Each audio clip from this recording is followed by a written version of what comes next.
అందరికీ నమస్కారం. Welcome to prime 9 analysis. నేను రాజు. తిరుమల వెంకటేశ్వర స్వామికి ఒక పేరుంది. ఏంటి అంటే వడ్డీ కాసుల వాడు అని. సో స్వామివారు వడ్డీ కాసుల వాడిగా చరిత్రకెక్కారు. అంతేకాకుండా భక్తుల కొంగు బంగారంగా విరాజిల్లుతున్నారు. అయితే వైఎస్ఆర్ కాంగ్రెస్ పార్టీ అధికారంలోకి వచ్చిన తర్వాత వడ్డీ కాసుల వాడైనటువంటి వెంకటేశ్వర స్వామిని వడ్డీ వ్యాపారిగా మార్చేశారా అనేటటువంటి అనుమానాలు వ్యక్తమవుతున్నాయి. ఎందుకంటే పరకామణికి సంబంధించినటువంటి కేసుని కానీ మనం కానీ పరిశీలిస్తే తిరుమల శ్రీవారి ఆలయంలో జరిగినటువంటి హుండీ లెక్కింపులో పెద్ద జియంగారు మఠం తరపున గుమస్తా హోదాలో పర్యవేక్షకుడిగా ఆ పరకామణి లెక్కింపుకి హాజరైనటువంటి రవికుమార్ అనేటటువంటి ఒక వ్యక్తి పరకామణిలో భక్తులు వేసినటువంటి అంటే హుండీలో భక్తులు వేసినటువంటి అమెరికన్ డాలర్లను ఆయన తస్కరించారు. ఈ విషయం తెలుసుకున్న తర్వాత టీటీడీ అప్పట్లో అధికారులు ఆయన మీద కేసు నమోదు చేశారు. ఆయన ఆ ఒక్కరోజే కాదు, గడిచిన 20 ఏళ్లుగా పరకామణిలో చోరీ చేస్తున్నాడు. వందల కోట్ల ఆస్తులను కూడబెట్టుకున్నాడు. ఈ విషయం తెలుసుకున్న వెంటనే ఏం చేయాలి? సాధారణంగా వడ్డీ కాసుల వాడైనటువంటి వెంకటేశ్వర స్వామిని సొమ్మునే నొక్కేసినటువంటి అతని మీద ఎన్ని కఠిన చర్యలు తీసుకోవాలి? అరెస్ట్ చేయాలి, జైలుకి పంపించాలి. అలా కాకుండా ఏం చేశారంటే కూర్చున్నారు. కూర్చున్న తర్వాత వాటాలు వేసుకున్నారు. ఏంటంటే మీరు నాకేమిస్తాం, మేము మీకేం చేయాలి అని వేసుకున్న తర్వాత రవికుమార్ గారు ఇచ్చినటువంటి ఆఫర్ వాళ్ళకి బాగా నచ్చింది. దీంతో ఏం చేశారంటే ఆయన అరెస్ట్ చేయకుండా 41 నోటీస్ ఇచ్చి పంపించేశారు. జైలు కూడా పోలేదు ఆయన. తర్వాత కేసు ఆయన పట్టుబడిన 3 నెలల కల్లా కూడా 3-4 నెలల కల్లా లోక్ అదాలత్లో రాజీ చేసేసుకున్నారు. అయితే ఇక్కడ ఇప్పుడు అది తప్పు కాదు అని చెప్పేసి వైఎస్ఆర్ కాంగ్రెస్ పార్టీ నాయకులు కొంతమంది వాదిస్తున్నారు. ఏమంటున్నారంటే వాళ్ళు కరెక్టే, ఆ రోజు రవికుమార్ అనే వ్యక్తి పరకామణిలో దొంగతనం చేసింది కరెక్టే. దొంగతనం చేసినటువంటి రవికుమార్ని పట్టుకునింది మేమే, ఆ క్రెడిట్ అంతా కూడా మాకేయాలి. ఏదో సన్మానమో గిన్మానమో శాలువనో గాలువనో మాకు గప్పకుండా పోయి ఇప్పుడు మళ్ళీ మా మీద మీరు ఎదురుదాడి చేస్తున్నారు, మేమేదో హుండీలో చోరీకి పాల్పడేట్టు మాట్లాడుతున్నారు.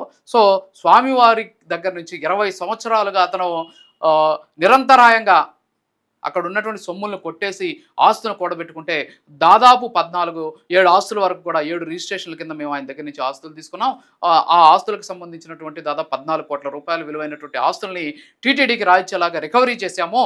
అందుకని ఆయన కుటుంబం అంతా కూడా మా దగ్గరకు వచ్చి అయ్యా తప్పైపోయింది, మేము స్వామివారి సొమ్మును తీసుకున్నాము, తప్పైపోయింది, దయచేసి మా ఆయన మీద మీరు కేసు పెట్టొద్దు, మా ఆస్తులు మీరు తీసుకోండి, రాజీ చేసేయండి అనగానే సహృదయంతో ఆ రోజు ఉన్నటువంటి TTD board chairman TTD Dharma Reddy కొంతమంది పోలీసులు దీనికి వత్తాసు పలికి అయ్యయ్యో అంతా ఆడ పట్టుబడిందేమో 70,000 రూపాయలు నగదు. సో 70,000 రూపాయలకి 14 కోట్లు ఆశ్రయిస్తానంటున్నాడు ఈయన మహానుభావుడు, ఈయన వెంకటేశ్వర స్వామితో సరిసమానమైనటువంటి దేవుడు అనే విధంగా ఆయన కీర్తించంట వీళ్ళు ఆస్తులు రికవరీ చేసుకున్నారంట. అంతేకాకుండా అక్కడ సిగ్గు లేకుండా కొన్ని మాటలు మాట్లాడుతున్నారు కొంతమంది.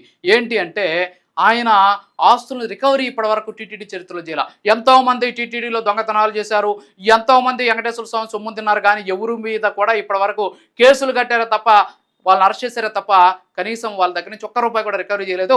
మేము దమ్మున్నటువంటి ప్రభుత్వం మాది, మేము దొంగతో రాజీ పడి స్వామివారికి 14 కోట్లు తీసుకొచ్చామని నిస్సిగ్గుగా చెప్పుకుంటున్నారు కొంతమంది. అంటే ఏంటి అంటే వెంకటేశ్వర స్వామి వడ్డీకి ఇచ్చాడా ఇతనికి?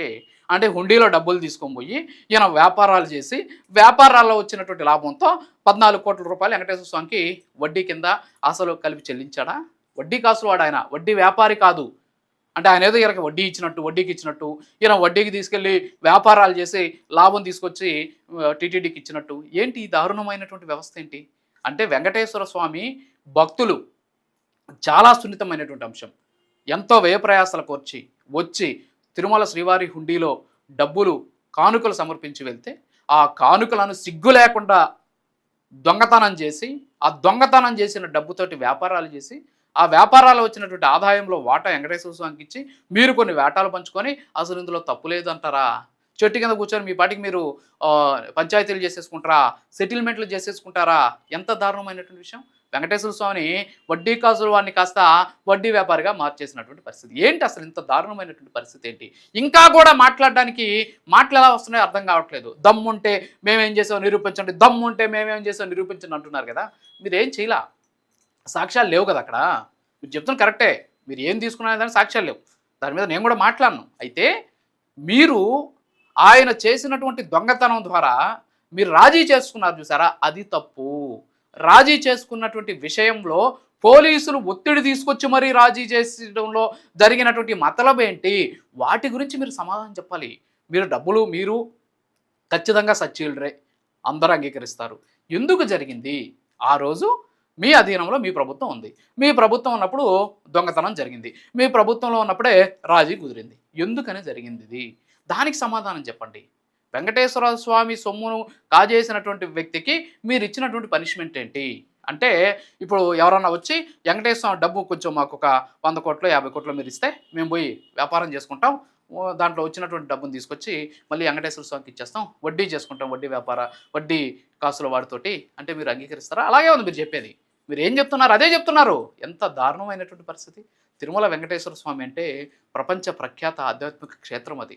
తిరుమల శ్రీవారి లిప్తపాటు దర్శనం అంటే ఒక్కసారి బ్లింక్ చేసి ఓపెన్ చేసే అంత సమయం కూడా లేకపోయినప్పటికీ కూడా 24 గంటలకు పైచిలకు క్యూ లైన్లలో, అలాగే అక్కడ ఉన్నటువంటి వైకుంఠ క్యూ కాంప్లెక్స్లో ఎదురు చూసి వెయిట్ చేసి పిల్లలు, వృద్ధులు, మహిళలు అందరూ కూడా వ్యయ ప్రయాసల కోర్చి వాళ్ళ ఊరు దగ్గర నుంచి బయలుదేరి దగ్గర నుంచి అత్యంత భక్తి విశ్వాసంతో అచంచలమైనటువంటి ఆధ్యాత్మికతతోటి వాళ్ళు కాలినడకన తిరుమలకి వెళ్ళి వాళ్ళు కూడబెట్టినటువంటి రూపాయిని తీసుకొచ్చి హుండీలో వేస్తే దాన్ని మీరు తీసుకొని వ్యాపారాలు చేసుకొని వెంకటేశ్వర స్వామికి రిటర్న్ ఇచ్చేసామని చెప్పేసి మెహర్బానీ పలకడానికి సిగ్గుండాలి ఎవరికైనా సరే.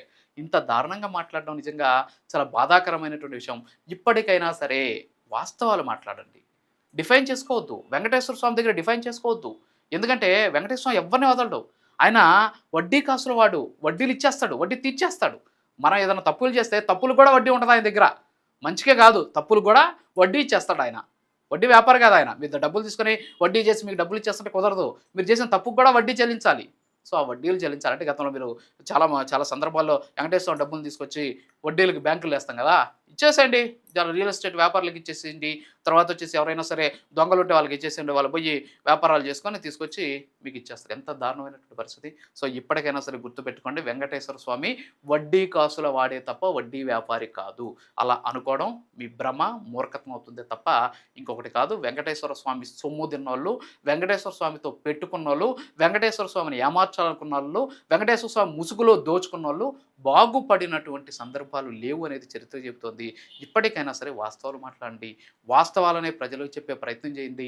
ఆ రోజు జరిగినటువంటి తప్పులను బహిరంగంగా వచ్చి అంగీకరించండి. అంతే తప్ప మసిపూసి మాయ చేసి ఇంకా మీకున్నటువంటి విలువను పోగొట్టుకోవద్దని తెలియజేసుకుంటూ ఇది ఇవాల్టి అనాలిసిస్. మరో అనాలిసిస్లో మళ్ళీ కలుద్దాం. నమస్కారం.